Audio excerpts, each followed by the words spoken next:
વડોદરા ખાતે ડ્રગ્સ પકડવાનો મામલો હાલ પ્રકાશમાં આવી રહ્યો છે। વાત કરીએ વડોદરાની તો વડોદરામાં ડ્રગ્સ પકડવાનો મામલો હાલ સામે આવી રહ્યો છે। એસઓજી દ્વારા બે ઇસમોને ઝડપી પાડવામાં આવ્યા છે। તો મોહમ્મદ હમઝા અને મોહમ્મદ ફૈઝાન નામના ઇસમોને હાલ પકડ્યા છે। ત્યારે આરોપીઓ પાસેથી 52 ગ્રામ જેટલી માત્રામાં ડ્રગ્સ મળી આવ્યું છે।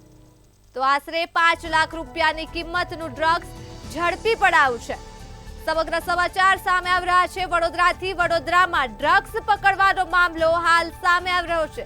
એસઓજી દ્વારા બે ઇસમોને ઝડપી પાડવામાં આવ્યા છે।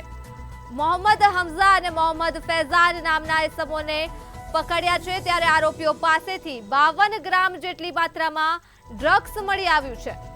તો આ સાથે જ આશરે 5 લાખ રૂપિયાની કિંમતનું ડ્રગ્સ ઝડપાયું છે। તો વડોદરાથી હાલ આ સમાચાર સામે આવી રહ્યા છે। ડ્રગ્સ પકડવાનો મામલો પ્રકાશમાં આવી રહ્યો છે। એસઓજી દ્વારા બે ઇસમોને ઝડપી પાડવામાં આવ્યા છે। તો મોહમ્મદ હમઝા અને મોહમ્મદ ફૈઝાન નામના ઇસમોને પકડવામાં આવ્યા છે। તો આરોપીઓ પાસેથી 52 ગ્રામ જેટલી માત્રામાં ડ્રગ્સ મળી આવ્યું છે। ત્યારે એસઓજી દ્વારા આ બે ઇસમોને હાલ ઝડપી પાડવામાં આવ્યા છે।